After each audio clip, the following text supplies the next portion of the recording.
యాదాద్రి భువనగిరి జిల్లా భువనగిరి మండలంలోని రేణుకా ఎల్లమ్మ తల్లి ఆలయ సమీపంలోని స్వర్ణగిరి ఆలయంలో వెంకటేశ్వర స్వామి విగ్రహ ప్రాణప్రతిష్ఠ మహోత్సవంలో తెలంగాణ రాష్ట్ర రోడ్డు భవనాల సినిమాటోగ్రఫీ శాఖ మంత్రి కోమటిరెడ్డి వెంకటరెడ్డితో పాటు తెలంగాణ రాష్ట్ర ప్రభుత్వ ఆలేరు ఎమ్మెల్యే బీర్ల ఏలయ్య పాల్గొనడం జరిగింది.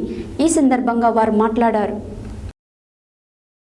యాదాద్రి భువనగిరి జిల్లా భువనగిరి మండలంలోని రేణుకా ఎల్లమ్మ తల్లి ఆలయ సమీపంలోని స్వర్ణగిరి ఆలయంలో వెంకటేశ్వర స్వామి విగ్రహ ప్రాణప్రతిష్ఠ మహోత్సవంలో తెలంగాణ రాష్ట్ర రోడ్డు భవనాల సినిమాటోగ్రఫీ శాఖ మంత్రి కోమటిరెడ్డి వెంకటరెడ్డితో పాటు తెలంగాణ రాష్ట్ర ప్రభుత్వ ఆలేరు ఎమ్మెల్యే బీర్ల ఏలయ్య పాల్గొనడం జరిగింది. ఈ సందర్భంగా వెంకటేశ్వర స్వామి వారిని మొదట దర్శనం చేసుకుని ప్రత్యేక పూజలు నిర్వహించారు.